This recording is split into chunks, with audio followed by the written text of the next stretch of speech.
So here I am, out on the streets with my head in my hands. I've got no plans, only to see you again. Don't get me wrong, sometimes I like being kicked on the ground. I'm not that strong, but then I come to my senses. Yeah! I'm coming, you can feel my power. And I feel what is real when she feels me. And I feel what is real when she feels me. And I feel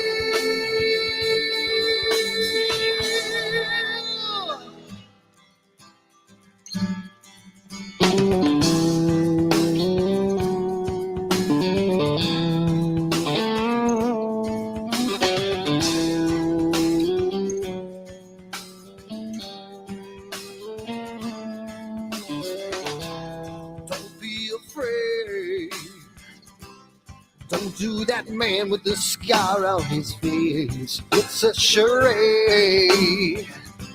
It's just the way you've been living. Yeah! I'm coming. You can feel my power. And I feel what is real when she feels it. And I feel what is real when she feels me. Yeah.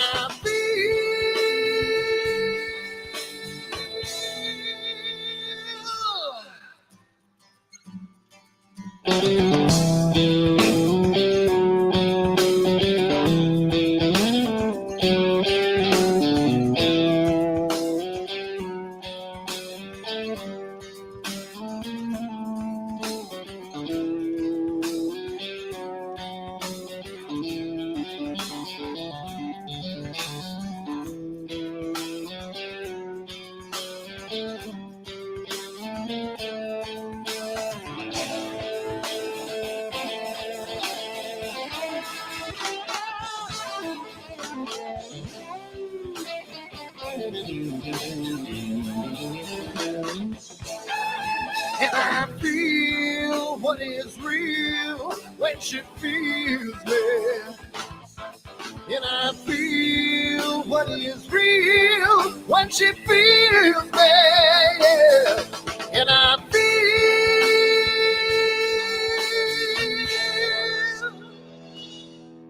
And I feel what is real when she feels me. And I feel what is real when she feels me. Yeah. And I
Hi everyone, Dan here, and I just wanted to put a little snippet about AstroWorld and what we do because I want to start getting the word out because I think it's becoming more and more of a giant community, and I want to get the word out to some other people. So what we do at AstroWorld is We hold astrophotography chats on Wednesdays at 9 p.m. and Fridays at 8 p.m. Eastern time.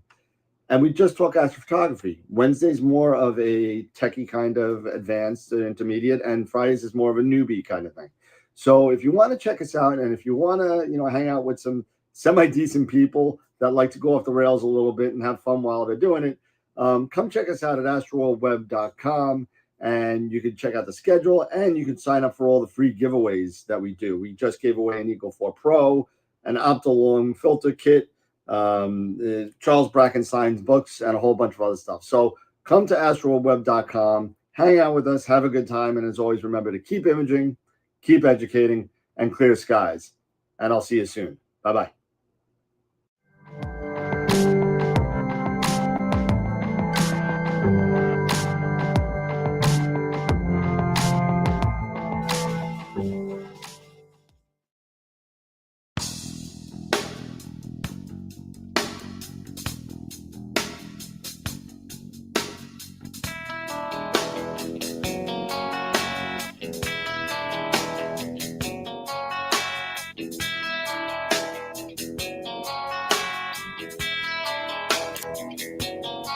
All right.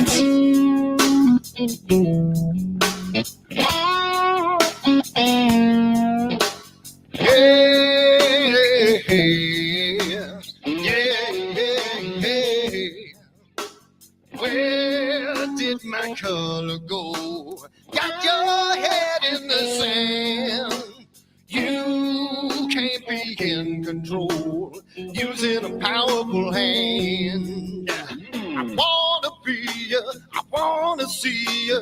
Don't taste the kisses of hate. Don't try to tell me, don't try to sell me, don't try to say it's too late. You're gonna push me to the edge, back me in a corner, making me stand in your shoes.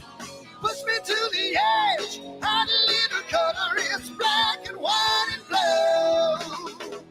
Black and white and blue, yeah. All right.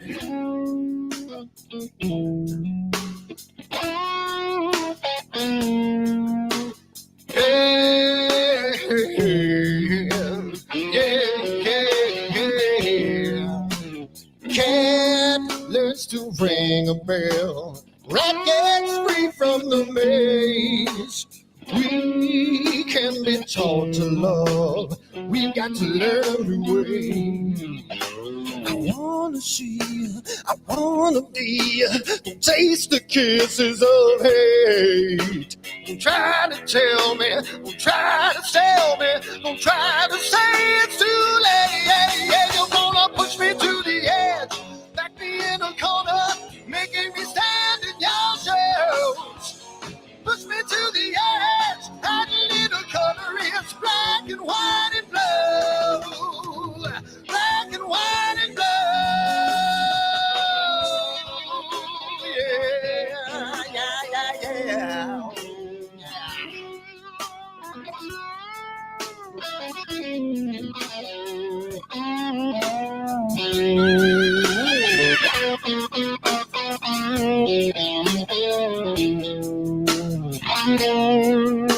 I wanna be, I wanna see, don't taste the kisses of hate. Don't try to tell me, don't try to sell me, don't try to say it's too late. Push me to the edge, back me in a corner, making me stand in your shoes.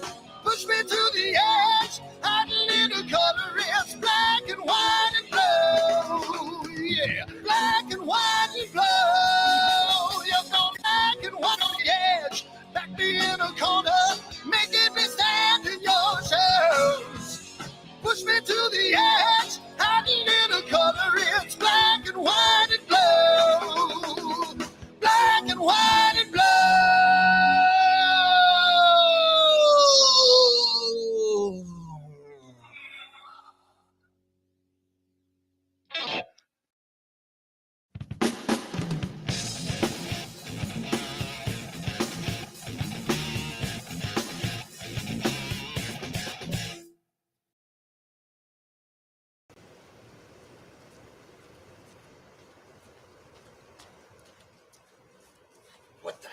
on my telescope now.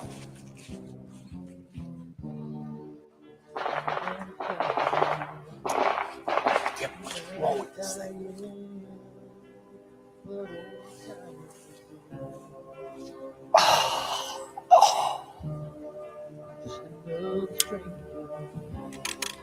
Another lost Lone Ranger.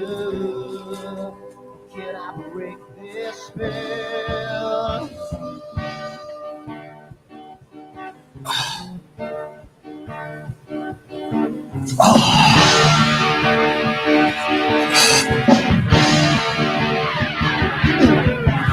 Do one thing right.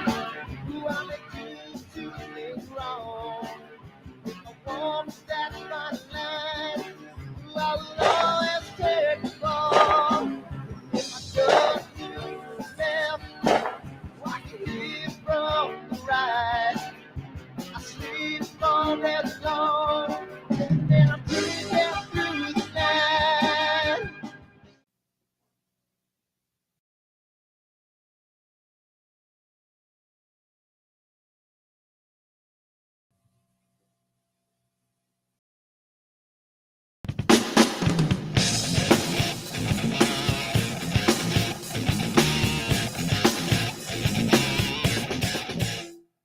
I've seen a lot of bankers, and I've seen a lot of cops. I've seen a lot of lawyers pull out all of the stops. I've seen a lot of children with their parents in their hands. I've felt a lot of women refuse to understand. Well, I don't think I understand why we're making such a fuss. And I don't think I understand what's come of all of us. And I don't think I understand why we take this world for granted. I just want to get right back to Guitar Players Planet.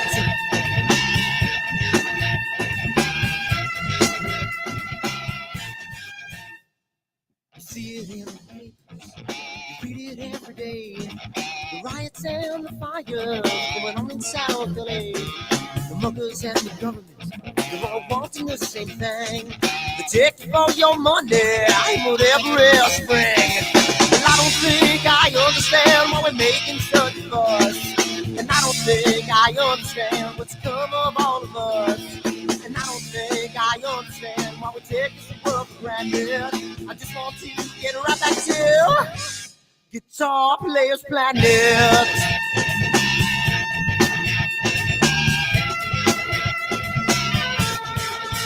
Take me.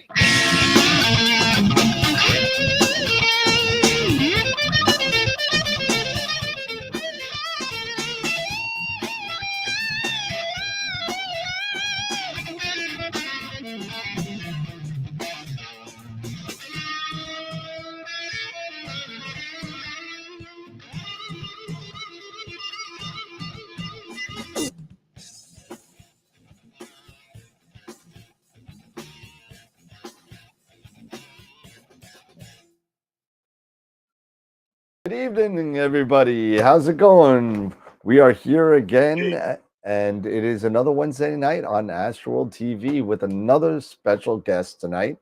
We have Alan Friedman here, who's going to be talking to us about his solar adventures, pretty much.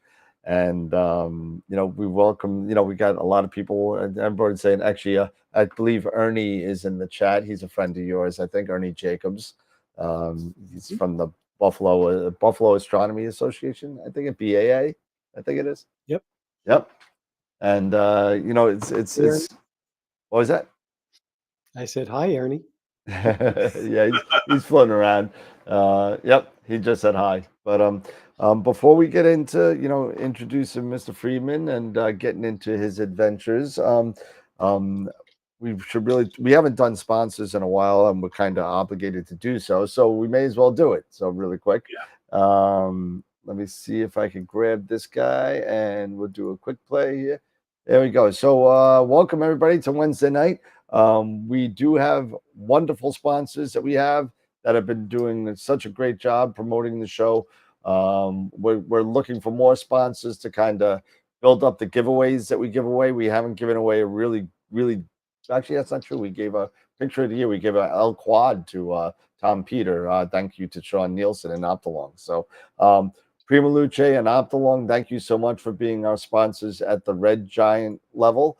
Followed by Masters of Pix Insight and IP4AP. Thank you so much. We give away free Masters of Pix Insight classes and yearly subscriptions to IP4AP. So if you're not involved in any of these giveaways, go to astroweb.com. There's part of the website on the bottom. Go there, sign up for any of the giveaways you want, and we'll put you on the wheel, and we'll give it away on Friday nights. We also have our parent company, of course, AstroWorld Telescopes. If you need anything, you can get it here. You watch the show, support the show, support us by purchasing something over at AstroWorld Telescopes. So there's my phone number and my email address.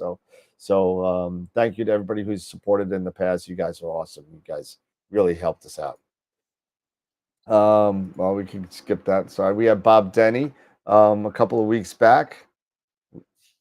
What was it? Saturday. We had Guido. Guido was great. That was great. That was a Saturday show. That was a great show. Yeah, he did a great job. He said he's going to be on Astropalooza this year. So he said he's in. He was the first one that said he was going to be in. So he's in. Last Wednesday we had George Helios, for the creator of Hocus Pocus. Really great explanation on what Hocus Pocus does and how a lot of people misuse Hocus Pocus. So go check that out and see that. Obviously tonight we have Alan Friedman here. Sorry, I'm covering up some of his pictures with our ugly mugs, but I apologize about that. But join us on our other social media platforms. We have a Discord channel that's growing immensely.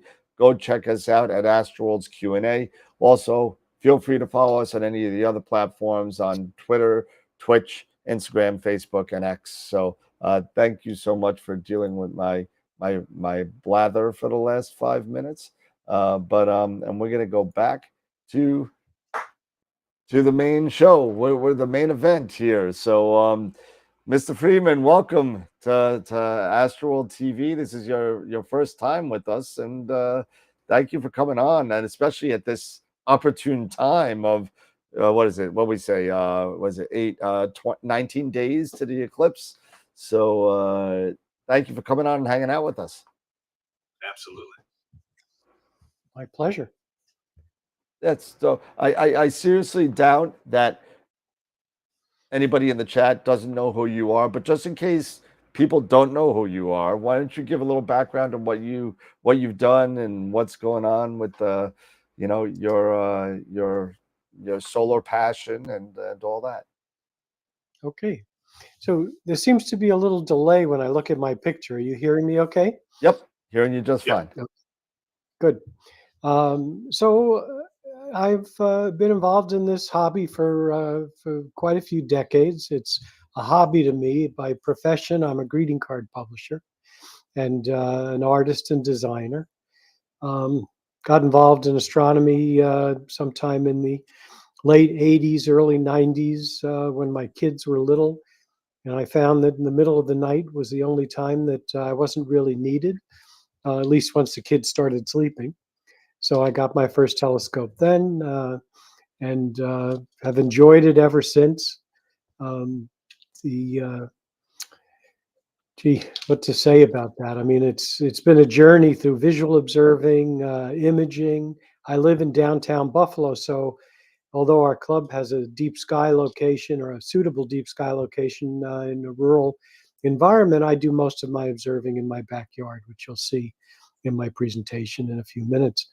But I've been a greeting card publisher since the early 1980s. What else have I done? I'm an exhibiting artist. I exhibit my photographs, which will be featured a little bit in the talk. I'll tell you more about that.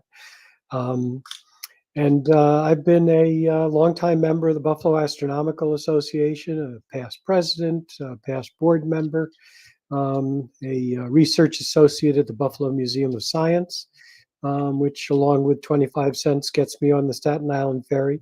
Nice. That's an old line. Staten Island Ferry has been free for about 30 years, but we used to see.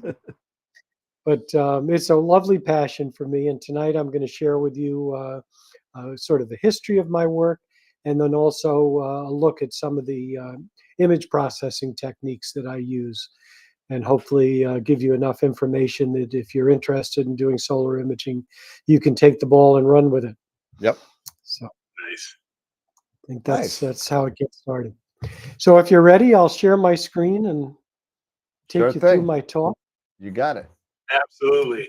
And just to let everybody know, if you like this show and what we're doing here and having guests on like Alan, don't forget to give us a thumbs up. We really appreciate that. All it takes is just a click of the mouse.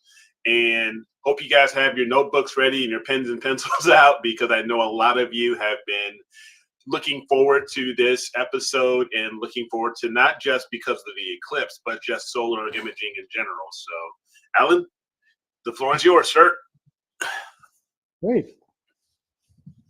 So this is going to be a very visual talk. There are a couple of slides with words on them, but mostly it's pictures, and I will be explaining the content of the pictures. So this is a picture from my observatory in the backyard of my house in downtown Buffalo. It shows, this is a solar halo here, but it also shows an interesting feature, which is that if you hold your hand outstretched in front of you at the length of your arm, the sun transcends about the same amount of space as your pinky nail. That's about how big it is from our standpoint in the universe. And I have to say, this is a little bit of an idealized view of my observatory. It really looks more like this. We're all interested in talking eclipses. This is an eclipse of the sun by a power transformer from my backyard. Looks like my backyard.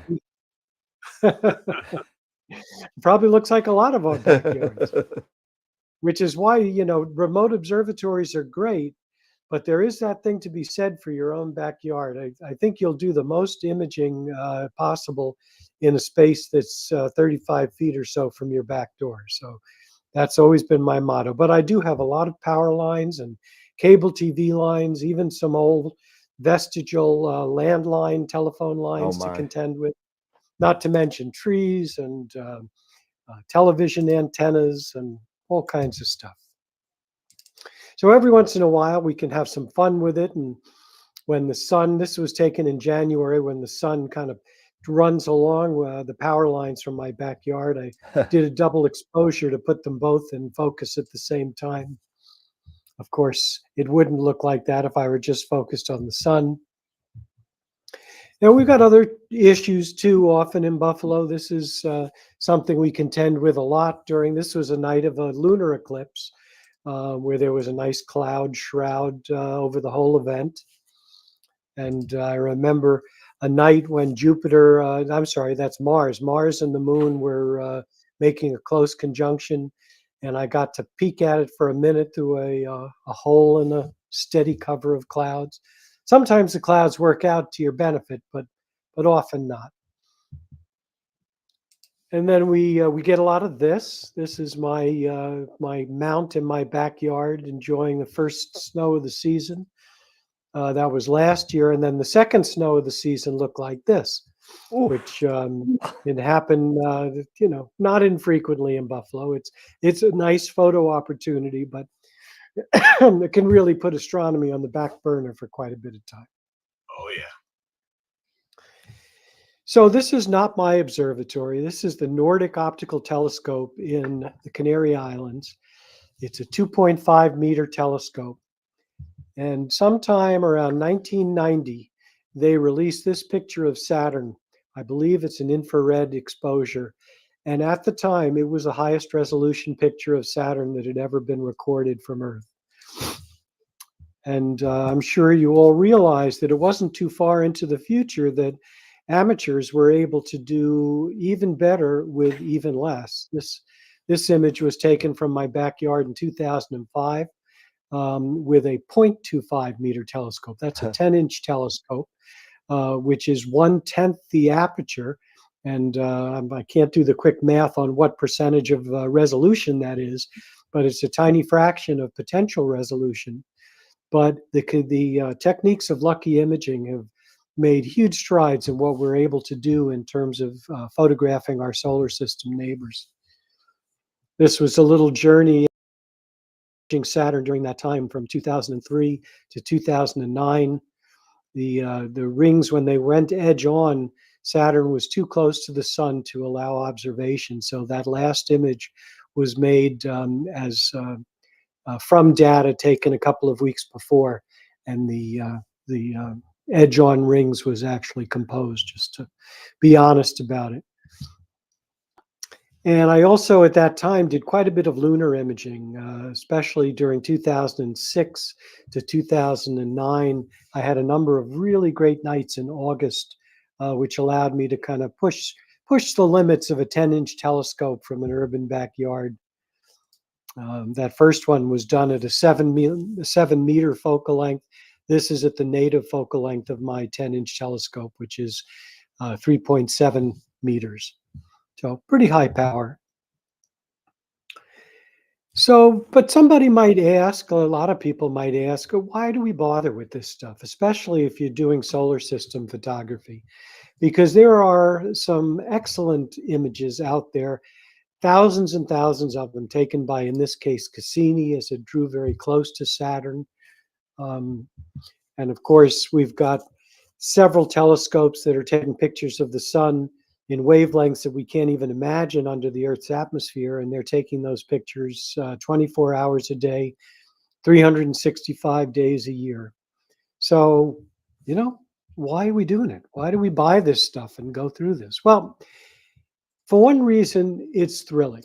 I think everybody who has done some astrophotography, even though you've had those nights where you've come in and you said, I have totally wasted the evening, there are those times when things are thrilling. This, of course, is one of those times. This was the only image that I released from the 2017 eclipse. I did not intend to take pictures. We were talking about it a little bit before the talk began. But I had set up and I was watching it through my telescope. And when totality came, just as it was ending, I took a few pictures, and this was taken just maybe 4 seconds after the end of totality. And it's a digital image. I was using my streaming camera, which is why the zoom is so tight. I would have used, it was only a 450 millimeter lens, and there would have been more detail, more outer limits of the corona. But this is what I got, and I love how the CCD sensor is blooming from the exposure of the encroaching sun, just up and down the image. One of the things that I love about being able to work on images is it gets us to appreciate things that we might not otherwise. This is an image I took. It's a film exposure taken from the backyard of my good friend Peter Prue back, I think earlier in the week I said 2002, but I believe this might have been 1990s. I'm not positive. But it's a double exposure done in film with the attempt to capture what our eyes see perfectly without any optical aid at all, which is a properly exposed earthshine and sunshine portion of the crescent moon. It's just amazing that our eyes and brain are so adaptive that they can see this level of dynamic range in one moment. Where if you've ever tried to take this or tried to do this in a single exposure, it's incredibly difficult to do. Even our strongest dynamic range sensors struggle with this. And I've retaken this picture a number of times over the years. This one a few years back from my front yard with the chestnut tree in bloom.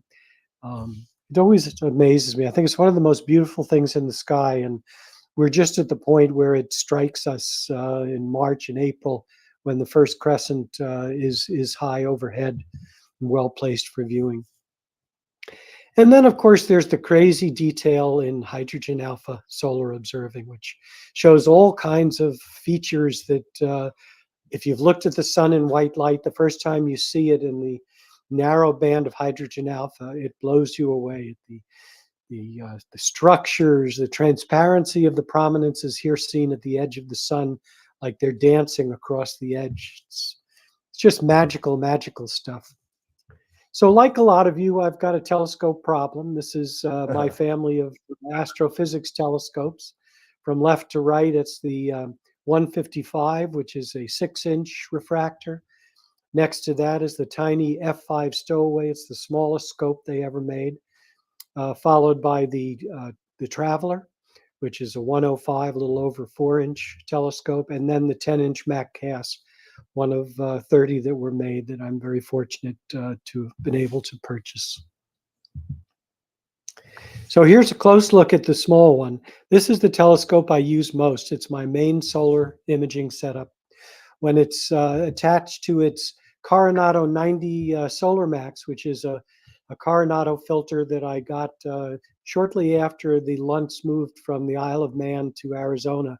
This is sometime either 2000 or 2001. It's an excellent filter. It served me really well, and I've had no need to upgrade it. And when the two of these are put together, it's called Little Big Man, which I believe is the smallest possible 90 millimeter hydrogen alpha telescope in the world. And here it is sitting on the back of its big brother, all set up for solar imaging from my backyard. And often I set it up this way, which is just on the top of the tube rings, which hold the 6-inch telescope on the day that I want to use that. A little over mounted with the Astrophysics 1200 mount, but you can never have too big a mount. And here is my famous solar observing cloth, which was made by my wife, Donna Massimo, who's a costume designer. She put silver lame on one side of it so that I should look my best when I'm out doing solar imaging, because everybody looks better in silver lame. That's a known fact. But of course, it also reflects the sun so that I'm not roasting underneath the black polar fleece that's on the other side of it. So the stuff I do is very simple. It's simple in terms of cables and equipment in a lot of ways. Those of you who do deep sky imaging and worry about where all the cables are going to go and be routed, I mean, this is my cable. It's a single cable driving the camera and attaching it to my laptop. The rest of there's a little power cord.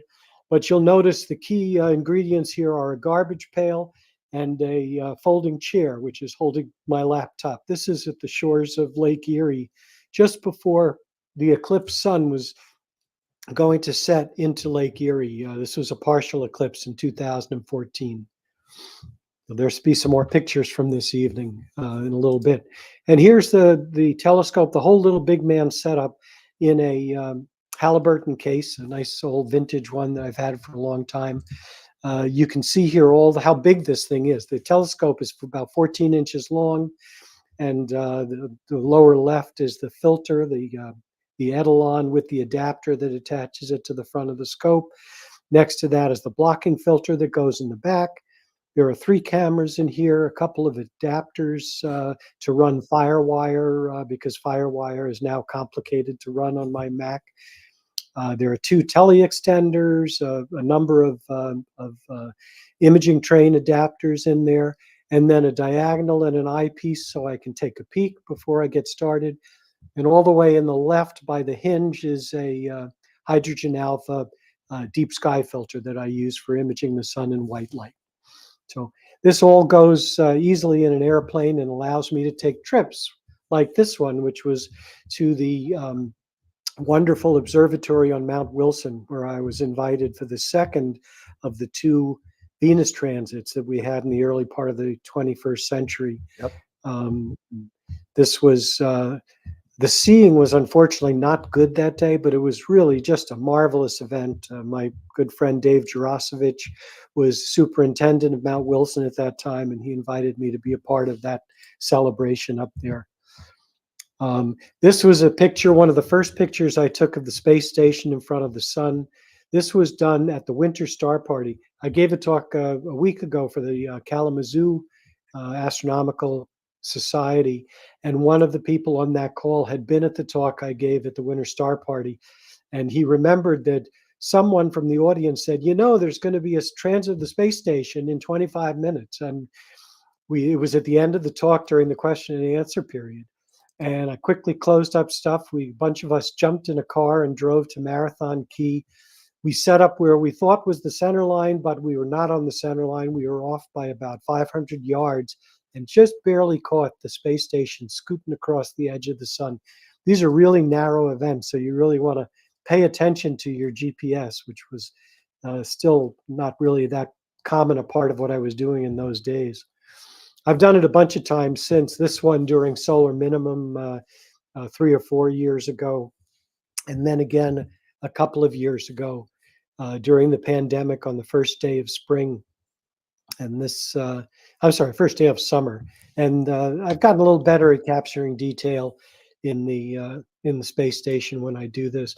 But what I love about these two images is they give a good view of the difference between solar minimum and the sun as it's rearing up for solar max, with sunspots coming back.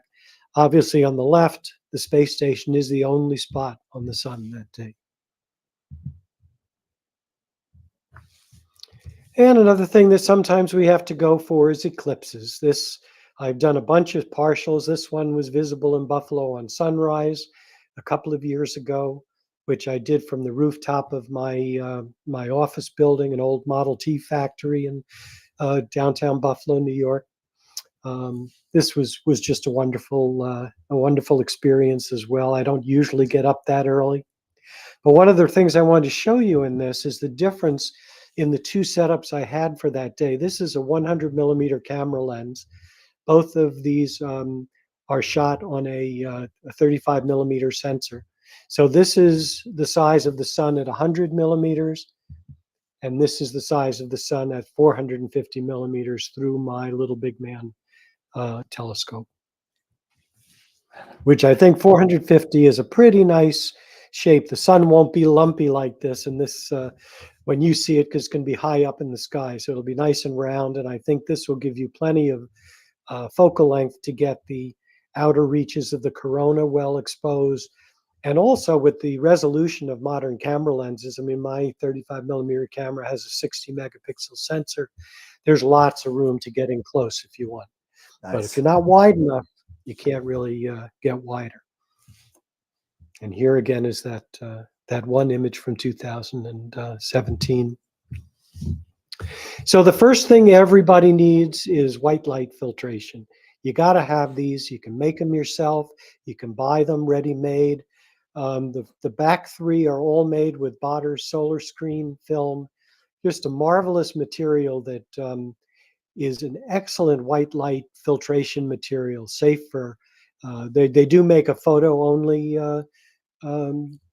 level film, but I don't know why you'd get that, because you just get the one that's safe for visual observing, and there's no shortage of light when you're viewing the sun in white light. So you don't have to worry about not having enough light for an exposure of the sun in white light. And I have one of these to go in front of every telescope I own. In the front is a Thousand Oaks glass filter, which was the first type of filter I got. It yields a kind of yellowish sun, as opposed to a white sun in the Botter solar screen. But the beautiful thing about the solar screen material is it is not an active part in the optical train. So it doesn't affect the wavefront of your optic, whereas a glass filter in front of it does. And it can be made to diffraction limited specs, maybe eighth wave or something like that. But I'd prefer to have the screen in front of it's about the highest resolution filtration material you can get for white light outside of a Herschel wedge, which I use frequently too. So a lot of people have not had the chance to look through a Astrophysics 10-inch MacCast. So here is your chance. This is a view of a nice sunspot group in white light through the 10-inch scope. I believe this is at prime focus of 3750 millimeters. As a matter of fact, I'm positive of it. When I can see solar granulation like this at the eyepiece, it's a good day. And this was a particularly good day with some image processing. I was able to make a sharp exposure, a sharp image of this day on the face of the sun. And white light is the best place to get started with imaging of the sun, especially right now where we're at solar max almost, and you'll have opportunities for big sunspots. You know, something about the sun, which is different than almost any other object, is it changes the features that you photograph change size. You can get sunspots that are huge and sunspots that are very small. But when sunspots or prominences are huge, you can take pictures of them and get good results when the seeing is less than perfect, just because the features are so big. Jupiter is always going to be the same size, give or take a little percentage, depending on how far away it is from us. And the same thing with the deep sky stuff that you photograph. But the sun's features can be very big or very small. This was another big prominence. Those two were both well received, and they were both astronomy pictures of the day. The data for this one, which was in 2014, was taken by my friend Randy Shivak, who's one of the owners of the Solar Activity Group on Facebook. He took the data for this in Phoenix and kindly allowed me to process it. If you're a solar photographer, it's always great to have a good friend in Arizona. Yeah, right. Isn't that true? And but these are just a few others captured from Buffalo in days of pretty good seeing. The 10-inch scope is very difficult to use in the daytime, and it has to be a really good forecast for me to set it up, because it just, you know, seeing really wreaks havoc on its ability to just do a good job of very fine detail at long focal length. This was from last season. But of course, you don't have to zoom in all the way. You can take a picture of the sun at a full disk and enjoy some very crisp results of interesting active regions in white light for the cost of, you know, I don't know, maybe a month's worth of Starbucks, probably even less than that. These That's all taken with the probably less than solar that. screen. Starbucks is like $10 a cup now. So I mean, $10 a hit. So if you go once a week, maybe that's there you go. But I love this. So this is that big sunspot that we saw the picture from Arizona data before. This was active region 2192 from October 2014. And at that point in time, it was the largest active region since, I believe, 1947. It was very big and it was magnificent. And I was fortunate in October, because the lake weather comes in at some point, usually late October, to be able to image this sunspot for 3 days during that week. And one of those days was the day that I was set up on the garbage pail at the shores of Lake Erie. This was on the middle of the sun as the moon came in front of it, as the sun was setting into Lake Erie. So what a solar movable feast to be able to see all of this at the same time. This was the active region from a couple of weeks ago, which got a lot of ballyhoo because it was the biggest active region of this solar cycle. But comparing the two of them, the other one was quite a bit larger. Actually, I think I have a white light view next. Yeah, so you can see how big that 2192 was. Oh yeah. So here's a little walk on the hot sun through my Coronado filter. And it just gives you a sense of how much there is to see in the chromosphere of the sun through one of these puppies. It's a fabulous thing to have. And if you've got the cash, you know, get the largest one you can afford and get a good one, because they are different. And it's about like buying a violin. No two violins play the tone note the same way.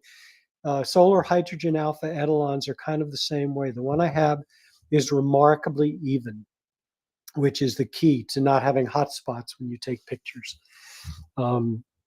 This is an image taken last year. I have a good friend who is a collector of all things solar. Very interesting man, and he has purchased, his hobby is solar observing. He doesn't image at all, and he's acquired some of the most interesting and rare solar instruments, and some of them I've had the ability to have over summer at my house. They go to summer camp at my house.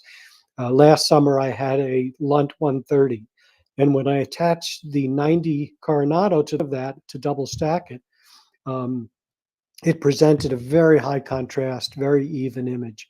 I did a number of images with that last year. So here's looking back in history. This is 2009. This was the depths of the solar minimum before the last solar minimum. So 2009, 11 years later, 2018, 19 was the solar minimum many are familiar with. This was the one 11 years before that. And it became really tiresome to get out and observe the sun this time. There just wasn't much going on, and I was struggling to be excited about my solar hobby, passion, and just fooling around with this picture in Photoshop. I hit the button called invert, and this is what came out. And this is exactly what came out. I didn't colorize this differently. This is the tonality inverted and the color inverted. And Photoshop opened my eyes to something that I spent the next couple of decades experimenting with, which is using inverted tonality to give a greater three-dimensional sense of the features of the chromosphere. It was very controversial back in these days. I've always straddled the fence between art and science. I'm not a scientist by trade. I'm an artist by trade. So my images have often been too arty for the astronomy people and a little too sciencey for the art people. So it's sort of an awkward place. It's always uncomfortable to straddle a fence, if you know what I mean. And this has been hard. But this was a picture I took in 2010. I titled it, "It's Not the Great Pumpkin, Charlie Brown." And I thought it was marvelous, and I sent it to APOD. They had already published a number of my works, and they did not use this one. They had a wonderful picture of the Witch Nebula for Halloween. It was released on the 28th of October. But it was picked up by a friend in Providence, Rhode Island, Jason Major, and from there, Phil Plate broadcast it. And it got a tremendous amount of attention over a short period of time, to the point where I lost a week of time, 2 weeks actually, just following the places where this images was being posted. It was on Harley Davidson boards, it was on martial arts forums, and it was in all kinds of magazines and stuff. And it was my 15 seconds of notoriety, because no one had seen an image of the sun processed in this way. And it was kind of thrilling, and it led me on a journey to go from this, which is pretty much the way we were all processing hydrogen alpha solar images back at that time.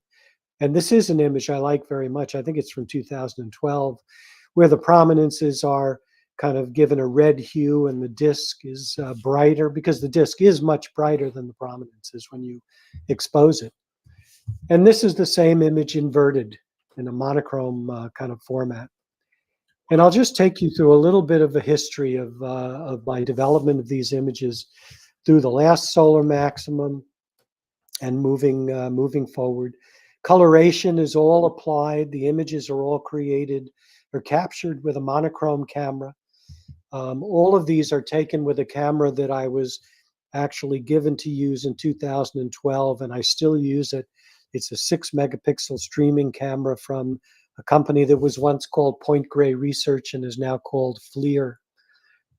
It's a marvelous camera and very sensitive down in the deep red end of the spectrum. And it has just enough resolution to image the sun at about a 1 meter focal length. It fills the frame up nicely.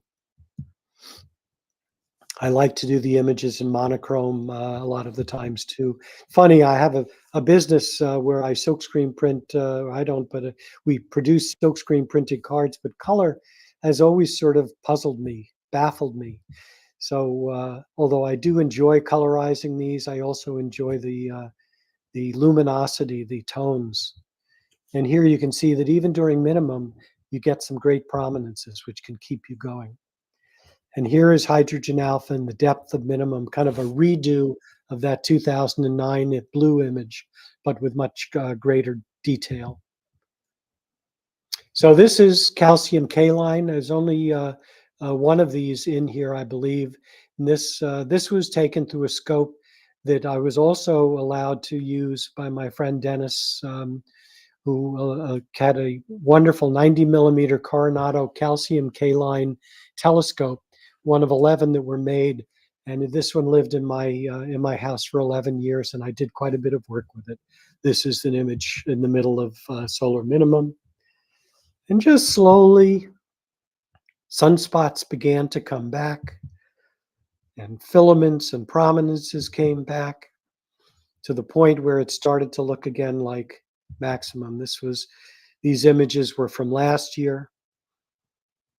We're going to work on how I process this image shortly. And this was an image, the last image that I did last year, using the Lunt 130 with the 90 in front of it. So the resolution was of a 90 millimeter telescope, but the bandwidth was much narrower due to the fact that I had two etalons combined. So in some ways, an easier way to get into using a hydrogen alpha filter is to dive into solar prominences, which are there all the time, and they're a different story, every one that you see, every time you go out. And they're just so much fun to take. They're not that hard to do. And the fun thing is that they look like stuff. Pareidolia is our tendency to see anthropomorphic shapes in clouds, and we also see them in solar prominences. So the solar prominences look like things. That's awesome. And this is one that has been in my talks for a very long time. It's a very early image, but I always love asking an audience, do you know what this looks like? And it's gotten to the point where enough people have heard my spiel that they know the answer to the question. But people who yell out stuff, and I love saying, nope, that's wrong. That's wrong. It looks like this. This is Bigfoot. That's awesome. But prominence, here's a really big one captured on a day where the seeing wasn't so great. But you can see that once you get big scale, you can get beautiful structures and record them in a day when seeing is not perfect. And I'll tell you, during the daytime, seeing is rarely perfect because you've got heat coming off the roofs, coming off asphalt. Atmospheric turbulence is more difficult during the day than it is at night. But in a big prominence like this, it's kind of hard to really go wrong, as long as you don't attempt to push it too far. And you can experiment with color. And here I've applied a little bit of tone into the black mask covering the disk of the sun. I love this image. So I use a black occulting disk often when I do solar prominence images, especially for a first version of the image, because it allows me to process it quite quickly. And I can send it off if there's anything newsworthy in it. If I think spaceweather.com might be interested in having the picture, I can get it out there quick, which is important because news gets old faster than fish.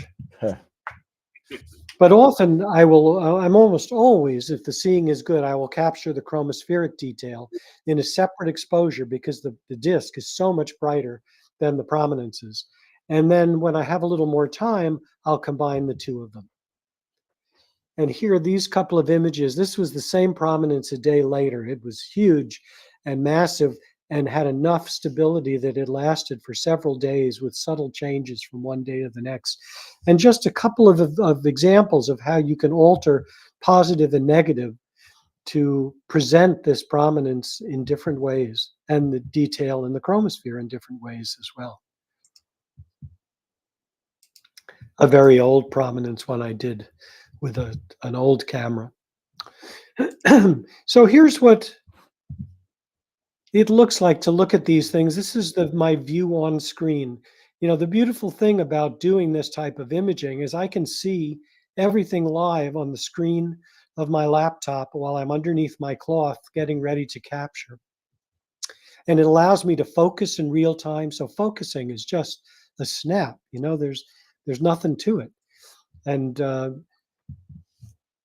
this is the final image that resulted in this. Wow. I'm not going to talk much about the the software I use to capture, because some of you may know I do all of my work on Macintosh computers. I have since 1984, when I gave up my Commodore 64 to buy my first Mac. And life was too short to use Windows computers. So, but it poses a problem for me because the software I use has been basically disabled for about 5 or 6, maybe longer.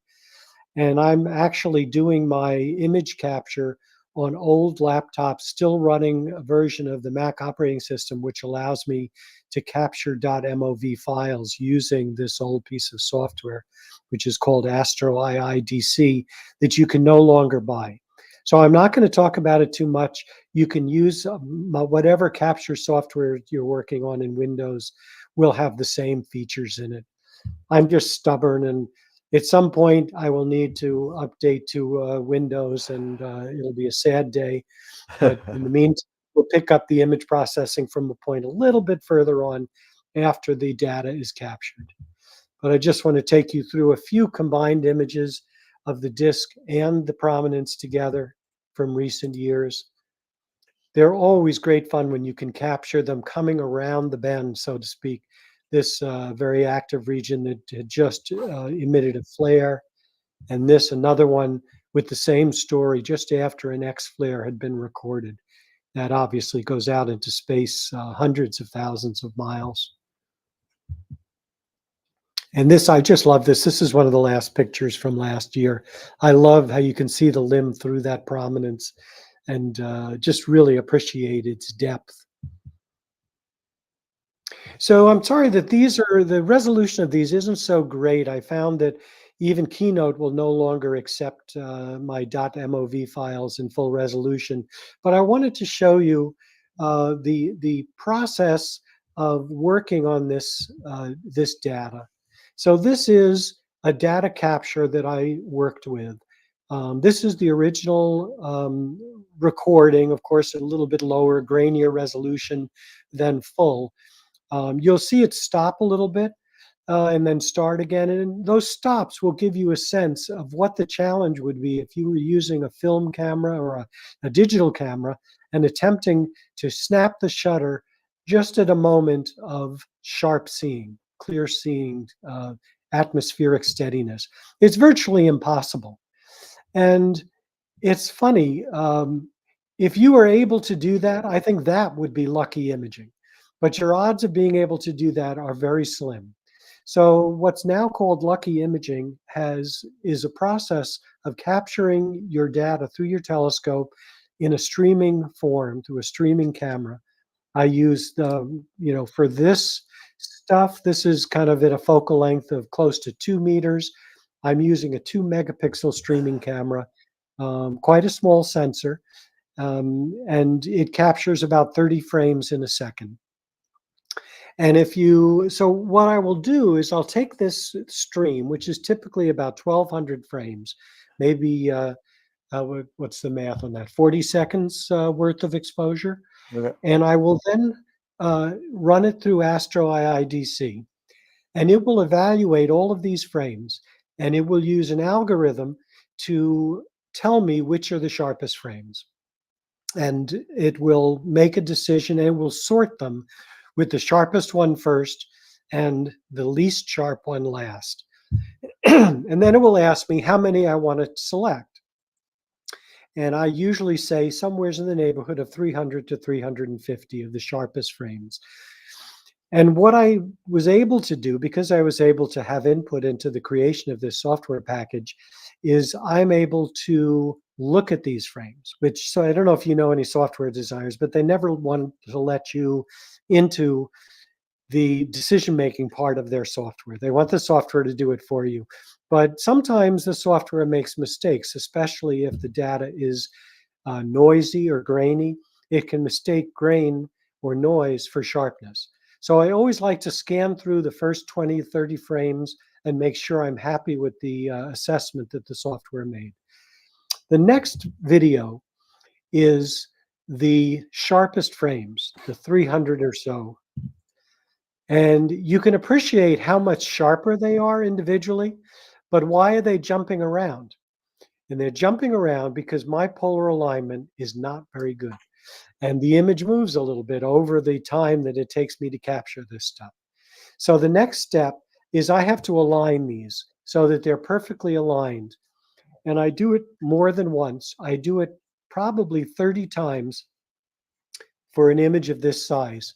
And then each of those 30 areas are trimmed and mosaicked into a whole with 30 different regions where each one is optimized for the detail in that one region. And as we talk about the making of this image a little bit, I can explain that a little bit further. This image was selected as the astronomy photograph of the year from the Greenwich Observatory in the solar category in 2019. I've won awards in that lovely competition 4 times, but only once first place, and this was the one they selected. So on the left, you can see the regions that I chose for sharpening in just in the prominence area of this image. And I use a bunch of them because if I just chose one, say I just chose region number 8, which is in the middle kind of that group, they're numbered by the region number, and then the other number is the contrast value, which is helpful in knowing that I've got enough contrast that stacking will be successful.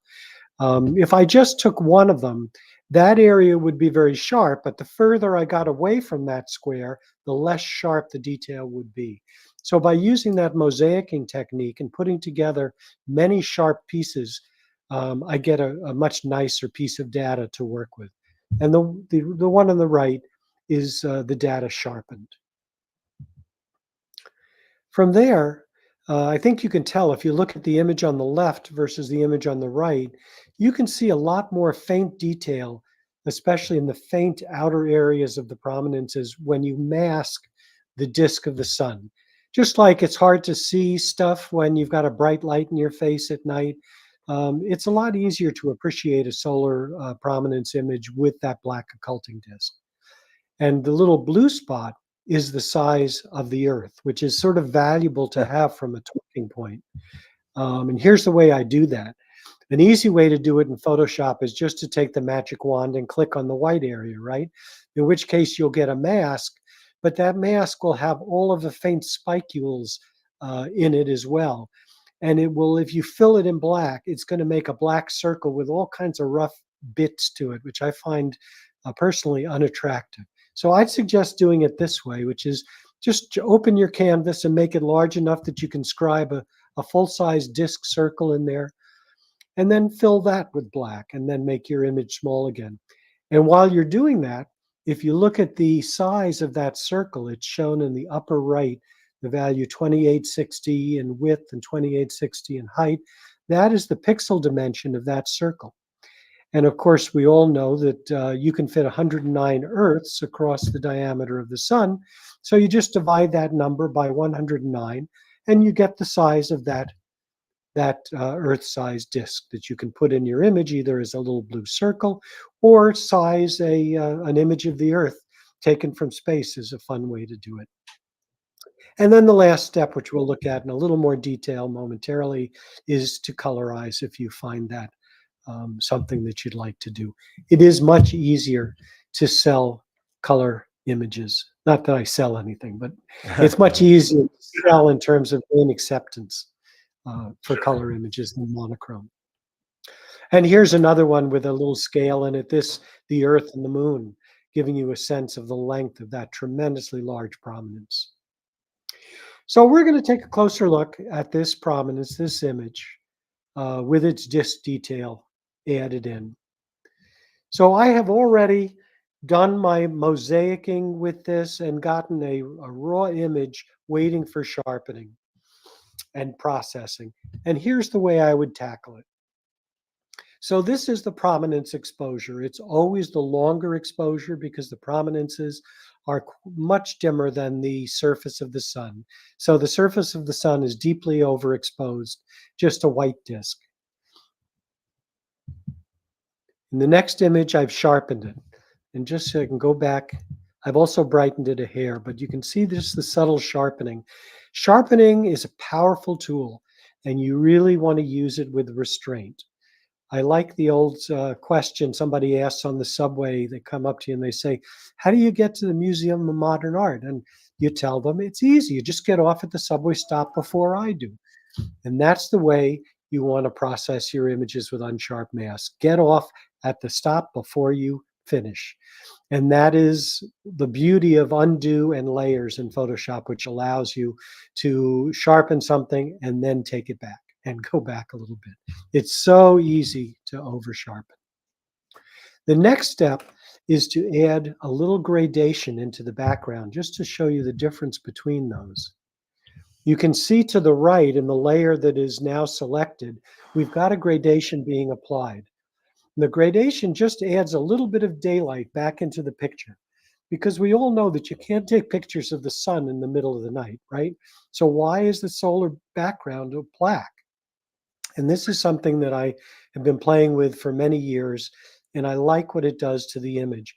And I'll show you a little trick. If you look up at the layer gradation, the layer gradation mode, right underneath the word kind, you see the word screen. That is a magical layer tool that allows you to apply the gradation, but allow the layer under it to show through. And I really have no idea how it works. I once mentioned to Alan Erickson, who used to come to a lot of our imaging processing forums, and he was one of the founding group that brought Photoshop to light with Adobe, and he wasn't really able to explain it either. But it's a great tool. So explore the screen. That's probably the most valuable tip I'll give you during this demonstration. So here's what it would look like if I added in the disk processed in its normal positive mode. And there's something about it, because of the limb darkening and the difference between the exposures, it looked unnatural to me when I started playing with this back, close to 20 years ago. And I really found that if I were to invert the tonality, it just made for a more smooth rendition from the edge of the sun into the prominences. And of course, you have to be open about what you're doing and not make believe that it's the way the sun would look if you were looking at it through the eyepiece of a telescope. But if you've ever had the ability, I don't know if it's a pleasure or just a responsibility, of looking at a CAT scan taken of you with a doctor and with a technician, you'll see that they use all kinds of image processing techniques to enhance the view of the picture that they took to find the detail that they're looking for. Whether it's a blockage in an artery or an aneurysm or something else, they will bear no uncomfortableness with changing the contrast, making it negative, positive, colorizing it, all in the name of trying to see what it is we're trying to see, which is the most information possible. So the disc is then sharpened and a little bit of contrast enhancement, and then color is applied. Now there's color in both the prominence areas, very subtle in the sky background and the prominence, and in the disk, and then the final image. Subtle tweaks. Now let's look at this image, which full disk images are among my favorite things to work on, because they are just like, they're like self-portraits of the sun taken by me. Like Gertrude Stein wrote the self-portrait of Alice B. Toklas, a son. I am writing the son's autobiography. It's different every day, and of course, colorizing it allows you to enhance the story. So in the same way we just did, here's the background, the prominence capture with the overexposed disk of the sun. Now, look at this. This is something that happens here, and it's especially noticeable with a full disk. When I paste I didn't bother showing you the disk detail, the chromospheric detail, before it's inverted. Here it is inverted, but you see the white band around it. And the reason for that is there's tremendous difference in the exposure needed to get the prominences properly exposed and the disk properly exposed. So the edge of the sun is deeply overexposed, which creates it to be larger. So in order to get a pleasing image, I don't enlarge the sun disk because that's where most of the detail is. I don't want to mess with that. I reduce the outer image, the prominence image. And it's just subtle, but it brings it down so that the spicule level is right next to the disk of the sun. From there, we're going to colorize the prominence image. So this is another layer just of the prominence image, but it's been converted to a color mode, and it's been colorized. So there's no luminance being applied here, just color. And you'll see that the next image is the gradation, and that is also colorized, and that does this. And this is something I play with for a great deal of time when I'm exploring making a full disk image of the sun, which is how to just talk about the heat coming off of the sun and the expanse of daylight around it. And it is truly a creative decision. The sun does not look like this, but I think it tells an interesting story. And here is just a color layer for the chromosphere, and just a circle with a little more color to add to the saturation. That last disk only being applied at a 9% opacity. So it's very subtle, and it brings us to the end of that image. So almost the end of my presentation, just a few things that I get a kick out of that I've had the chance to do. This is an image that was released by the Big Bear Solar Observatory in California. It was made public on the Solar Activity Group on Facebook with an invitation for members to experiment with processing the image. And I think it gives a really nice idea of what value you can get out of exploring, playing with the tonality of your image to tell the story with most detail and most provocatively. And just look at the difference between how the depth of the solar chromosphere can be seen. This is a tiny active region taken at very high power by one of the best solar observatories in the United States. And I love this image. It was selected as an astronomy picture of the day in 2015. And it took quite a few permissions to get it to be used because there were a lot of people involved, including Big Bear and also the New Jersey Institute of Technology that runs Big Bear. But at the end of the day, this was Big Bear's first APOD since 1997. And that's quite a difference, isn't it, in what was going on with solar imaging in 1997? It's quite staggering where we've come. Yep. This is a little view of a show that I have up currently at the Birchfield Penny Art Center in Buffalo. We are the repository, or they are the repository, for the brilliant works of watercolorist Charles Birchfield, who lived in Western New York, but is one of the most important abstract watercolorists of the 20th century. And this is a show that their curators wanted to put together because he did a lot of nature-inspired works. So this is a show of his work and my work celebrating the, of course, solar eclipse, which is about to happen. This show will be up till the end of June, and it's just a wonderful museum. If you have a chance to come to Buffalo, let me know, and I'll bring you over to have a look. This is their website and the lead image for that show, which is the solar eclipse photo. The one picture I got in 2017. This is a show that I did in 2015. It was a long time ago already, almost 10 years, with a friend of mine, a great photographer who does images of snowflakes. And remember when I said the sun is what's the word? It's not transcends. I'm blanking on it, but its size is approximately the size of your pinky nail seen from Earth. A big snowflake is approximately the size of a pinky nail as well.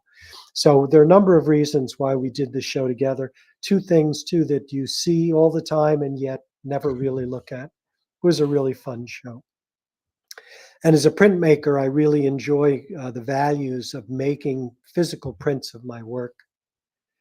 Here's a fun little thing. I hope you can hear it. It's a music composition that was created by a Northern Ireland musician who makes music by mapping scientific images and creating compositions from that map of the tonalities.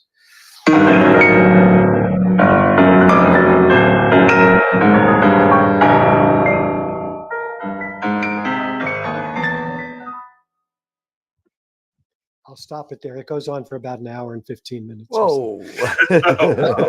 It's really great. I love it.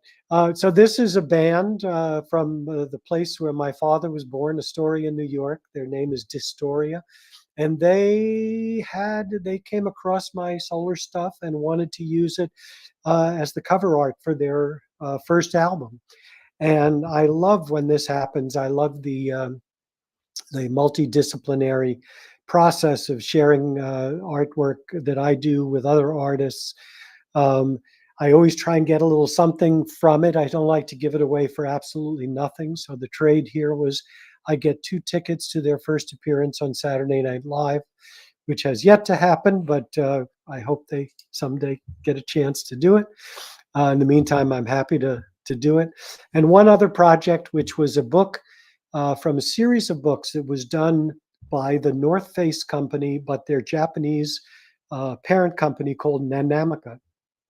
And they did this project with public schools in Japan. The Roots of Life had 7 editions, each one a different color. This was the final one, yellow. The blue one took place in the Arctic, and the yellow was about the sun. And the artist who put this together came to Buffalo, and we worked on this image together. And the show wound up, it generated a show in addition to the book, which happened at the Nanamica store in Tokyo. Unfortunately, it happened on Thanksgiving Day, and I didn't make the trip to see it.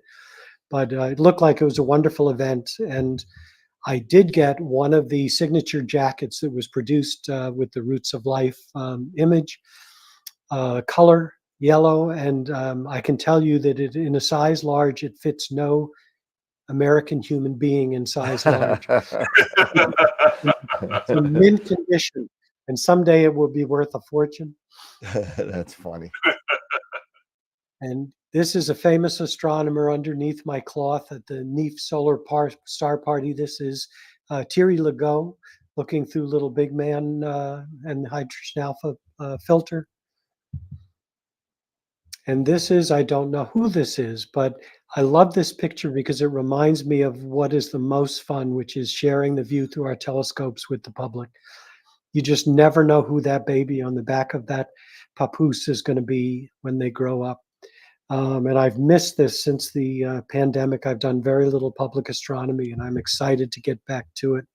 I think it is the most valuable thing that I do, and probably the most valuable thing that we all do, because there's too much closed-mindedness in the world today and too much ignorance of not seeing with one's own eyes. And if you got nothing to do some rainy day, I hope you'll visit my website. The original Averted Imagination is mostly about my planetary and lunar imaging, but a click on it will take you to my more recent work, which is all solar. And that's where this ends here. So I will. Hey, Alan, can you go back like 5 slides? I think I should be able to do that. Let's see if I escape this. What were you looking for? The first one with the you were showing all the outreach, I think. This one. Or this one, the one with Thierry Legault? I just see a black screen right now. Oh, I'm sorry. I'm not sharing anymore. Let's see here.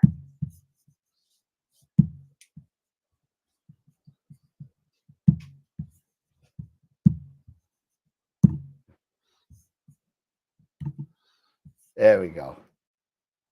So can you just zoom in right where your tube of the scope is at the kid with the Met hat on? Uh-huh. I He's don't really know if I can do that in this. he's looking dead at you and saying, "What is that guy doing?" He's actually looking at Thierry Legault, who made the trip over from France. You know Thierry, right? Yeah, He's Terry. famous Yeah, for yes. his images of the space station captured in all sorts of amazing things. He travels the world to pick high resolution pictures of the sun and the space station, all sorts of great things. I think the kid's But face yeah, is I think, well, hilarious. it's a silver lame.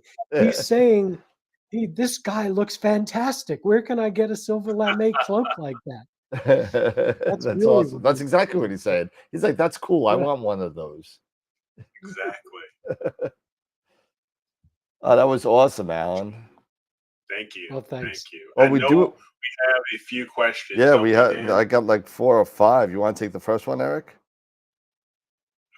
Let's take a look. See here. I know you were grabbing them. Yeah, So I got him on the phone. So yeah. One of them was from Tourette. Which solar Herschel wedge do you use? So it's a good question. I have an older version of the Botter Planetarium wedge.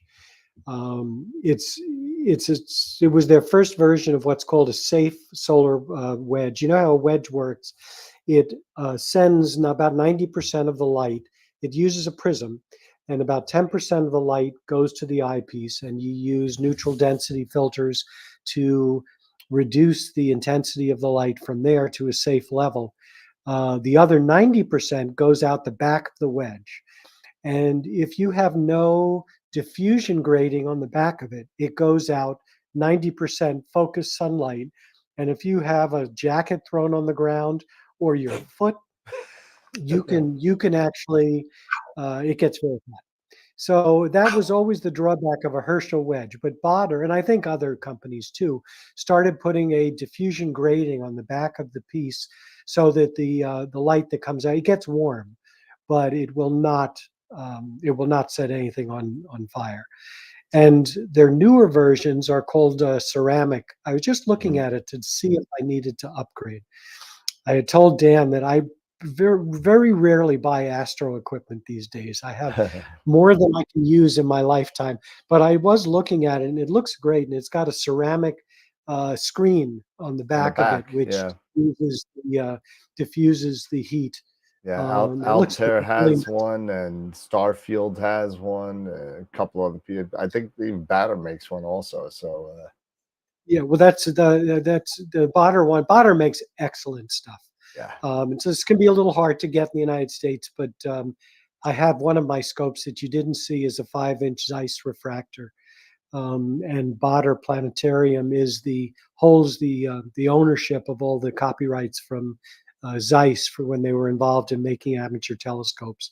So they make all kinds of stuff that you need if you have a Zeiss APQ, which is probably the holiest of holy grails of refractors. Nice. And we had a question before that from Larry Christensen. Are there any solar sciences that an amateur can contribute to that you know of? It's a great question. I mean, I am not a solar scientist. I try and understand just enough more than the layman that I can give a talk and not. But I'll tell you a secret that I never admit publicly.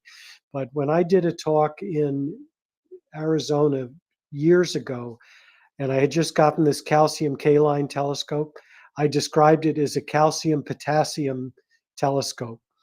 And Stephen Ramsden, who you might know from the Charlie Bates Steve group, W. Yep. was in the audience, and he texted me. He was a friend, and he said, "Alan, silly. It's not a calcium potassium scope.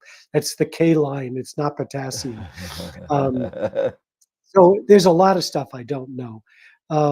I'm sure there is a way that you can do it.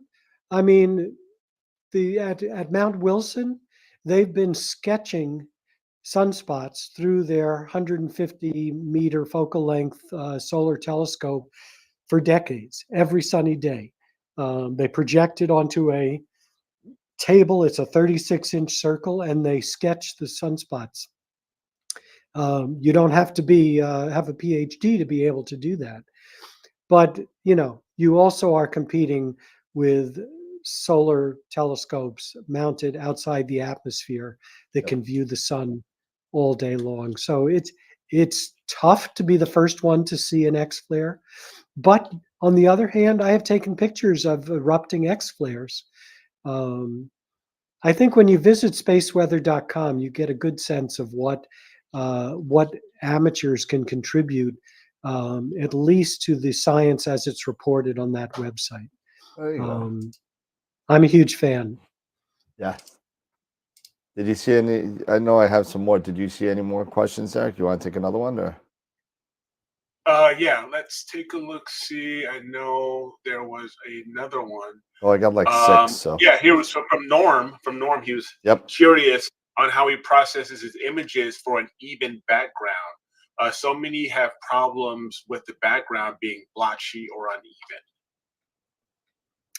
That's a great question. When I said that Coronado or actually H alpha etalons are like violins, Mhm. the main difference between them is not their bandpass, but the evenness of the bandpass. It's very difficult to make a hydrogen alpha etalon that can provide even on-band illumination across a wide field. If you look at a lot of images that you see of the sun in hydrogen alpha, you'll see the disk being very hot in certain areas. The same thing will be true to the background. If you brighten it enough to see the prominences and have the background not be black, you will see that unevenness even more at the outer extremities, because the band is it's on band in a very small area. My Coronado filter, for some reason, is beautifully made. I've talked with Andy Lunt about it. He said at one point that he made that filter when he was working for his dad back in the around 2000. It's incredibly even. It isn't the highest contrast filter, and it's also quite bright. If you look at it, some people feel that they'd like to see the sky background to be blacker, but it's incredibly even, and that is the key. Now, I think there are ways that you can adjust that, but and I've actually played with some people's images trying to restore the illumination, the even illumination across the field a little better.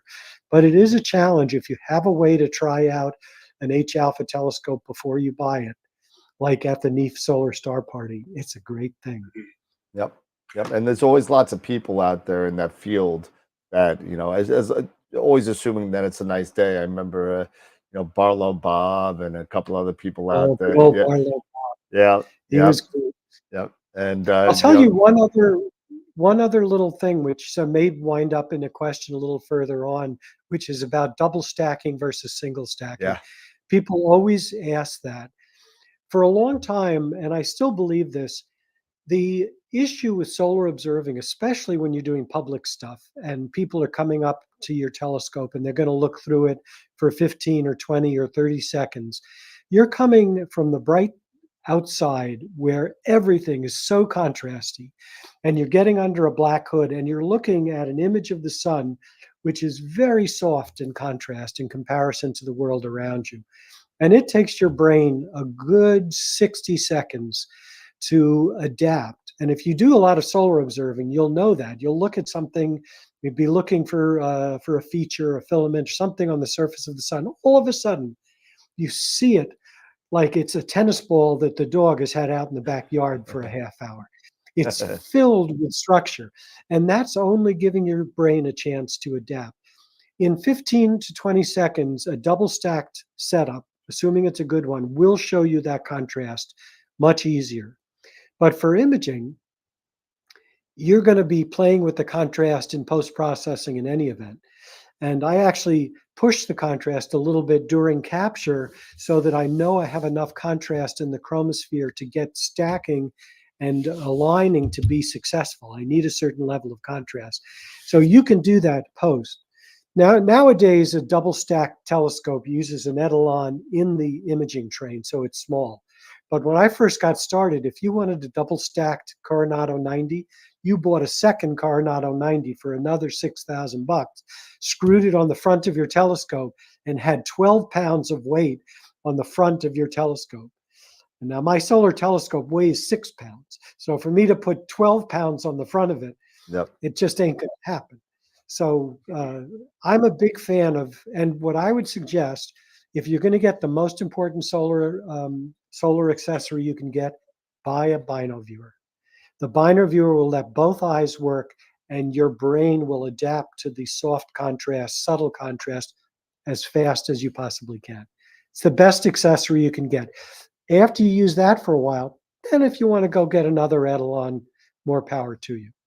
But I think that's the first thing I would get to improve your solar experience. Nice.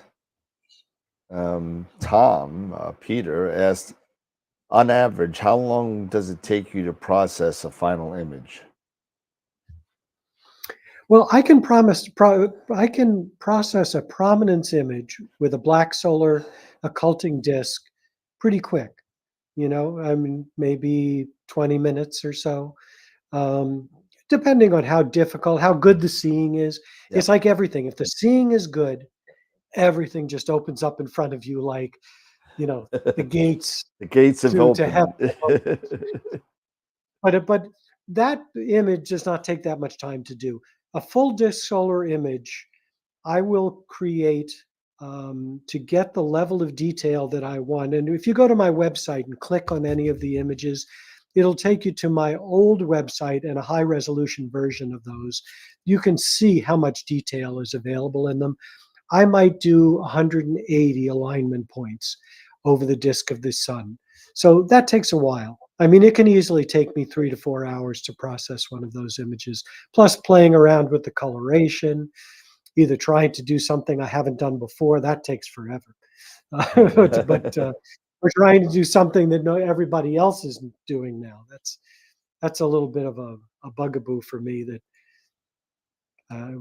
it's a little bit of a whine from my standpoint. But I'll tell you, the first high resolution prominence that won the astronomy photographer of the year back in 2012 or thereabouts, maybe 2011. I submitted a bunch of inverted images, and none of them were accepted into the exhibition. Oh, wow. The year that I won the first prize, there were no images in the exhibition, which was probably almost 20 solar images, which had not been inverted. So it has become the language that people use for processing the sun. And in some ways, I think it's wonderful. And in other ways, it drives me a little crazy. But I'll leave it there. There you go. Yeah. You find another one, Eric? Or Well, Greg was asking, do you use a solar tracker? So that was one question he was asking. I don't. Dan was telling me about those. I have, in the way that I have a lot of telescopes, I also have quite a few telescope equatorial mounts. I did just become the owner of a Rainbow Astro harmonic mount, which I expect to use for solar imaging from places other than my backyard, coming as soon as it gets warm enough to be doing that. But most of my work is done from the backyard. Solar observing is done best early in the day and late in the day. It's pretty hard in the middle of the day to get good seeing, unless you're fortunate to have a house on the water, and that water is to the south of you. I do have a house near the water, but the water is to the north. Yep. So I do most of my solar imaging between 9 and 10 o'clock in the warm months. I can't see the sun late in the day from my backyard. So, and at that time, I have access to my 1200 mount, and there you go. and Roland Christen himself says, I think the most important thing in astro imaging is the mount. The second most important thing is the mount, and the third most important thing is the mount. That's what we talk about that quite a bit on the show. And we say that almost once per show. I think we say that. but let's see. Mark wanted to know, in a lot of the solar images that I see, the prominences are white and the disk is colorized. Is there a reason behind that? Is there a way? I guess what he's trying to say is, why aren't the prominences colored too? I guess that's what he's trying to say. There are a lot of people who are doing that that tone. In the images that I showed, most of the most recent ones, well, actually not the most recent ones, but a lot of the ones where the prominences are white, the luminosity in those areas is mostly saturated. I never allow the highlights to be fully blown, but there's not much area to apply color to. You can't really colorize them if you've pushed the the value up close to white. Yep. You have to have a different image processing kind of rhythm in order to colorize those. That one image I showed of the sun, where I said this was the way we were processing our images before I began inverting. Yep. In that image, the prominences are colorized red, and they are much more in a middle tone.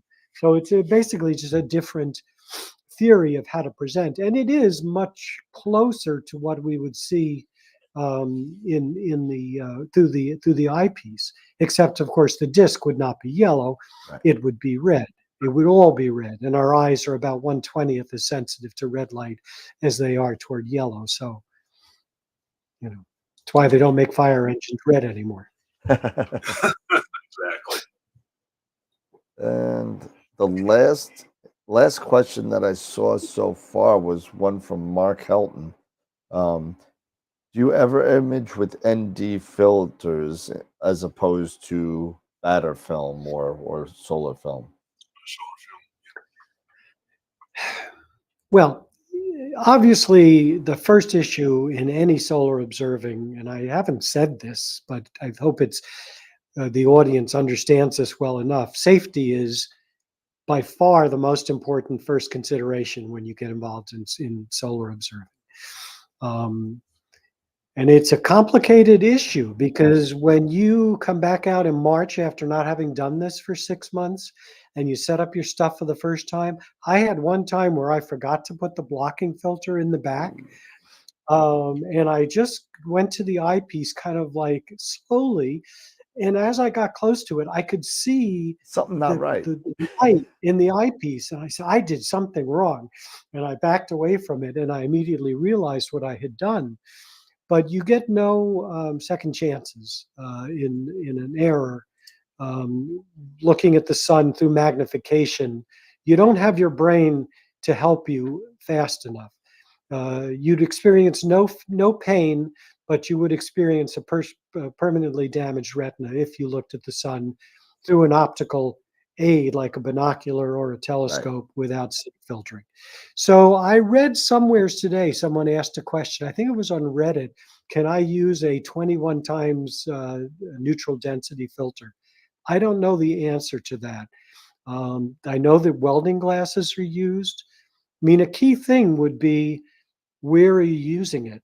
If you're using a filter back near the focus of the telescope, I mean, this is the reason that eyepiece filters, which were popular in the 50s and maybe into the 60s, are now should be thrown away. Because if you're going to filter the light at the point of focus, you're bringing a lot of heat to whatever glass element that is. And if it doesn't take the heat and it shatters, you've got the same problem.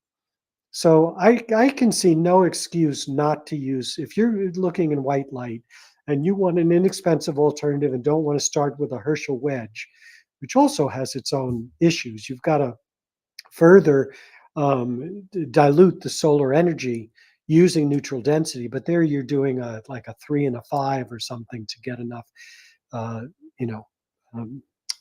dim enough image. I can see no argument to not have a Botter film for any of your telescopes or binoculars. It's great stuff.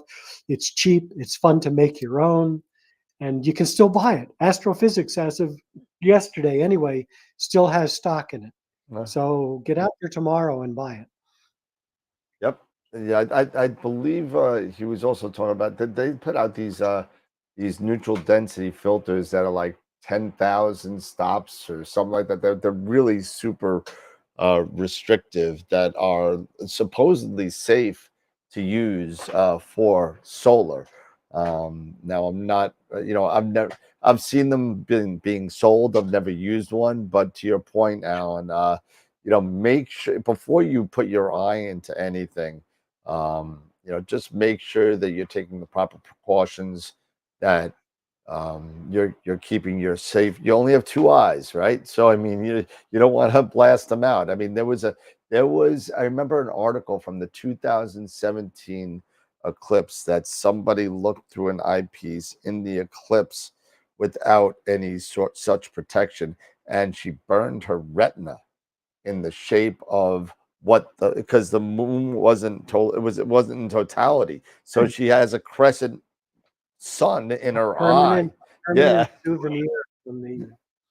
yeah, Well, I it's think if you've been to I mean, the 2017 was my first eclipse, mine too. and I was watching the partial phase on the screen of my laptop, Yep. as the with my streaming camera in place, having a wonderful time. And as it got right near totality, somewhere's maybe 98, 99%. There's nothing showing. I thought I can look at this now, and I turned over my shoulder to look at it, and you totally could not look at it. Yeah, It was no. just as bright, just as my brain was immediately said, "Nope, you can't look at that." And then, Yeah. 15 seconds later, You're good. you could look at it. Yeah. So I would say if supposedly and safe are used in the same sentence, Yeah. the answer is no. Yep. At least for me, and I can't give you anything other than that. I don't know about that. Sure. Right. Cal just threw something out there.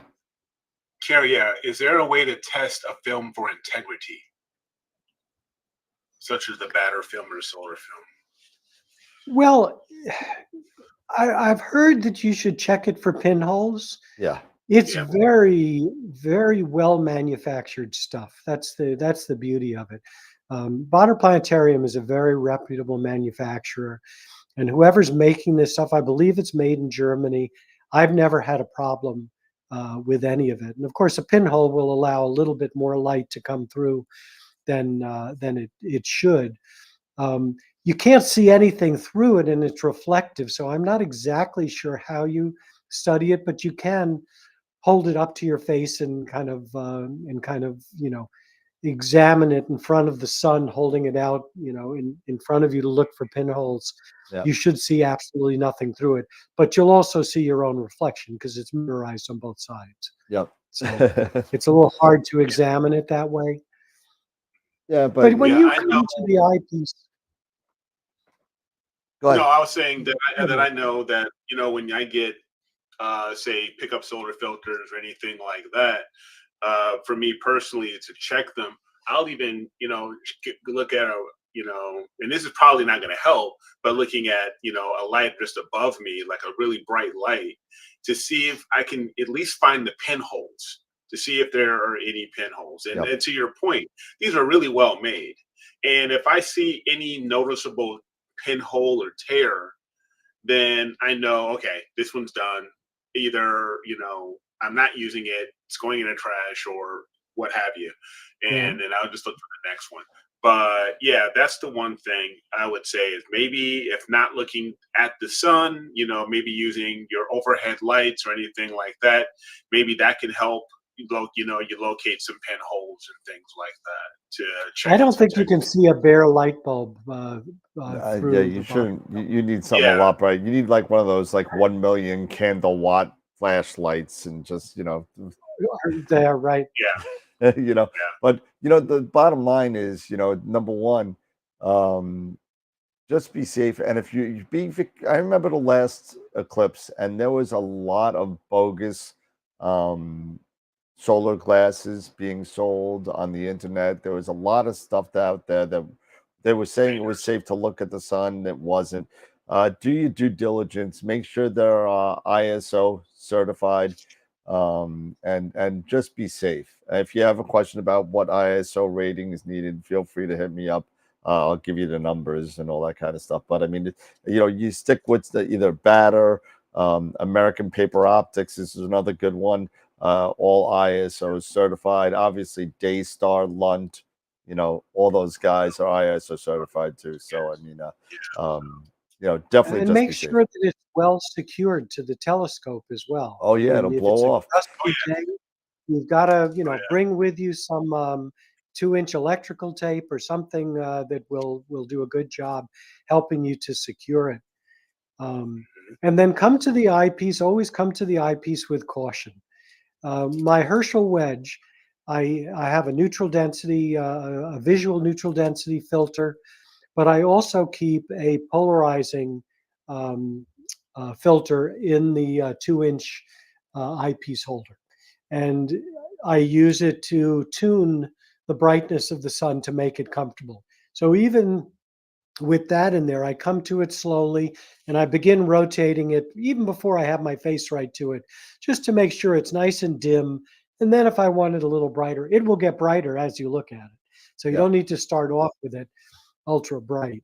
Your eyes will adapt. Your eyes are going to be all, stopped down from the brilliant sunshine. So your eyes will dilate as you observe. So Nice. Let's see, was Nice. I think that was it. Yeah. that? So I think those were all of the questions.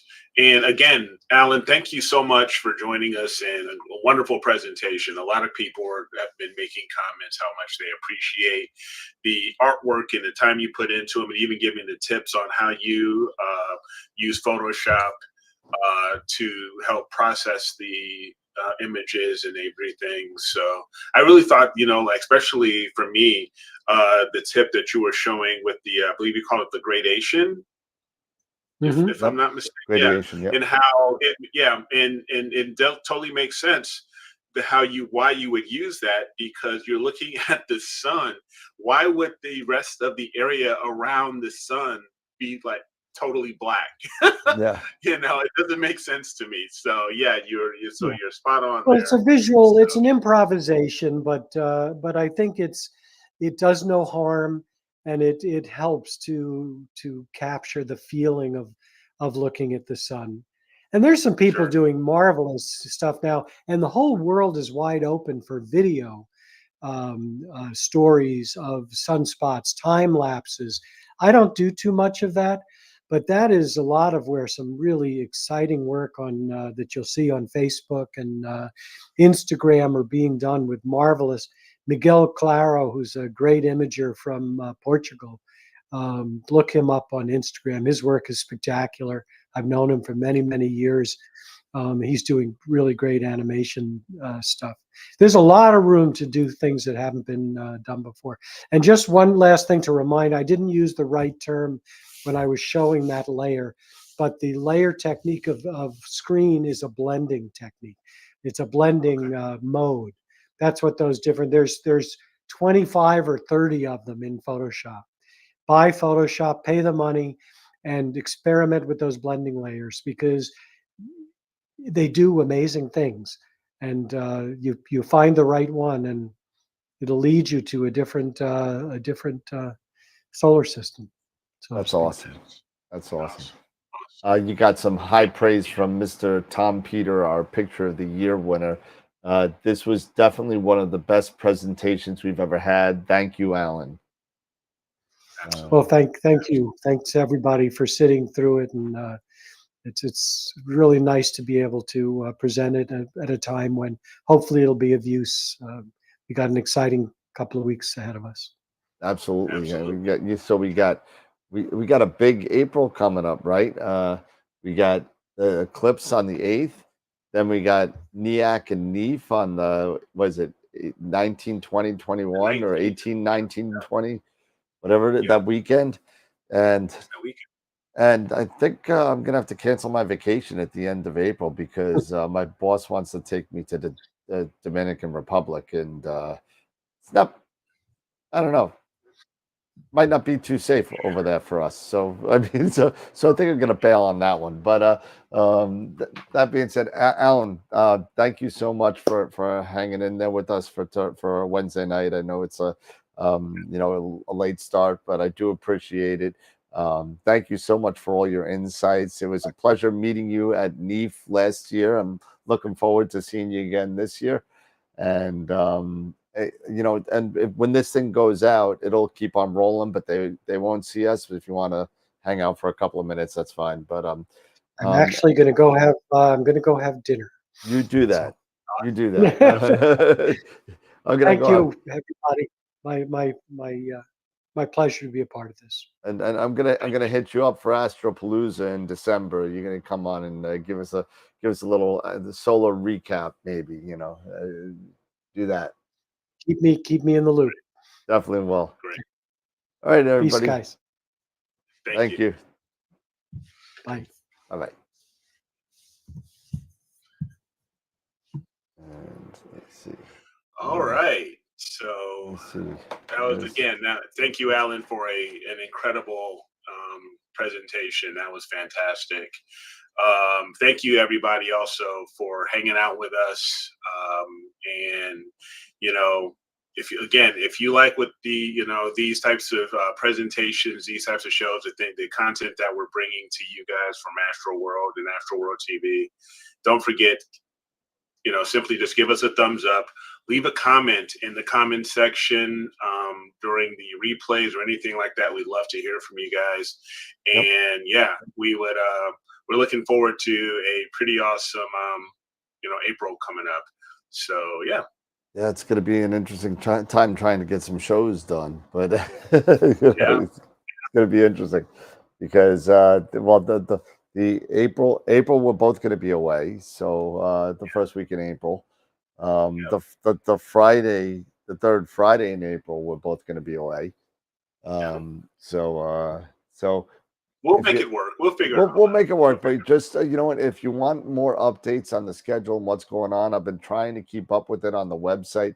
Go to astroweb.com and right down on the bottom you will see little squares of the schedule of what's going on. So everything will be in there.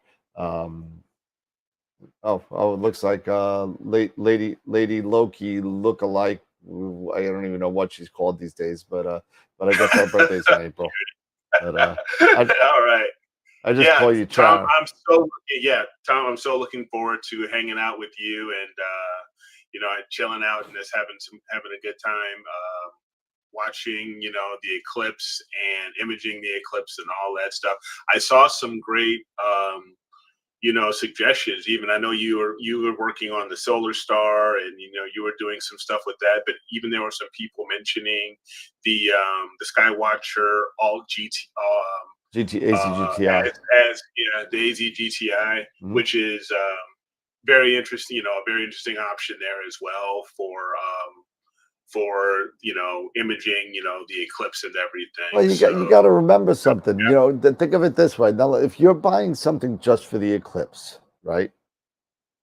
Yep. I would tell you to, and I'm probably going to get yelled at for this, but I would stay away from the AZGTI if you're getting something only for the eclipse, because you don't have the helio find on the AZGTI, which is the selling point of the Solar Quest. So it has built-in GPS. It's an alt-az. It tracks. It finds the sun for you.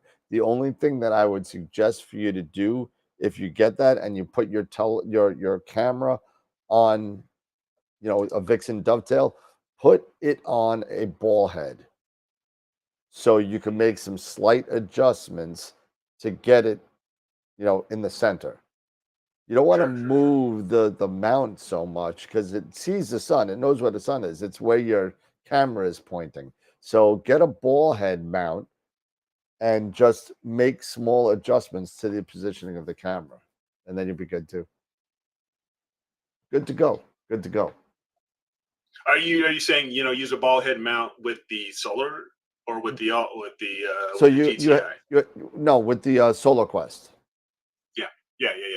With the Solar Quest, because the Solar Quest is going to find the sun. It knows where the It's sun gonna is. stay It's got a locked on. little. It's gonna stay locked onto the sun. So it's your camera. It might be off just a little bit, so it's not going to be dead on center of the chip, but it's going to be center of the camera that's on the Solar Quest.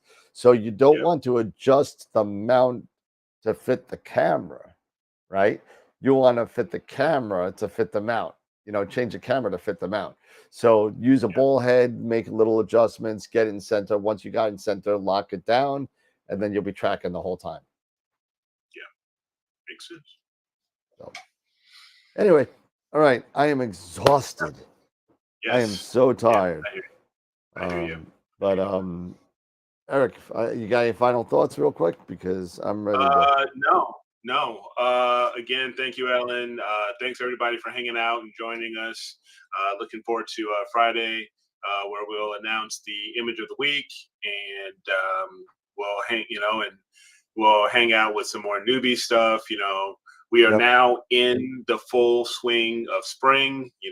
Pardon that pun, but No, we're Galaxy not. season. Yeah, you're in spring, man. It's The tomorrow. equinox is already the equinox has already happened. Is it the 20th? I thought it was the 21st. No, the vernal equinox is already come and gone. Oh, so. well, you know what? I missed an entire week last week, so I don't even know. Yeah, I don't even know. So I'm looking forward to talking a little bit more about now. We are into spring. It's March 19th. Talking about talking about galaxy season. And really, I want to start sharing more of that, talking more about that since it's that time of the year. So yeah, we'll have a nice little conversation hopefully on that on Friday. Yeah, it was March 19th. I thought it was tomorrow, man. Maybe it's the other stuff is the 21st. I don't know. Yeah. But all I want to do is I guess I'm going to try and stand an egg on its side this year. I'm going to try and do that. Yeah, good luck with that. Yeah. Let me know how that works out. I'll try. Anyway, all right, everybody. Listen, great night. Thank you, Alan, for coming and hanging out with us. Appreciate it. What a great presentation. A lot of great insights from Alan regarding solar imaging and capturing and what to do and what not to do. So we're getting close, everybody. 19 days away to the second great solar eclipse in America in my lifetime. Probably going to be my last. I am too damn old to probably make another one. But hey, it's gonna be awesome. So and Tom, you know what, we're gonna be in Franklin. Me and my friend, we're gonna be in Franklin. So I am sure that you, me, and Eric will catch up somewhere along the way. So and I gotta make a presentation over at Mr. Tom's house. So we're gonna have to do that. So everybody, have a great night. Enjoy your evening, whatever's left of it, and we got to start building up. I think this was our last guest that I have booked for a while. I got to get back on the ball there because I've been slacking off, I guess. But hey, that's okay. So next, Friday? This Friday, I put up a topic, and I forget what the topic was. What was the topic? I'll look it up on your email. You got it on the email. Oh, So look it up. Yeah, look it up on email. I'll take a look at it. I forget what it was. I just made something up. I don't even know if it was any good. Let me see if I even have it. Let's see. Jessica Hahn from Optalong. Let's see. This week on AstroWorld TV. And the topic is going to be, is Pluto a planet? Yes, we're still talking about it. So get ready to debate that one. Yeah, gosh. Oh, boy. Okay. Hey, I had to think of something, and somebody was talking about planets. I said, all right, we'll do that. So, all right, everybody, have a great night. I'm gonna go have a slice of pizza before I go to bed, and that'll be the end of that. So, thank you, everybody, for hanging out, and we'll see each other in 2 days. Have a good night. See you later. And remember, as always, keep imaging, keep educating, and clear skies. And we'll see you later. See you Friday, everybody. Bye-bye.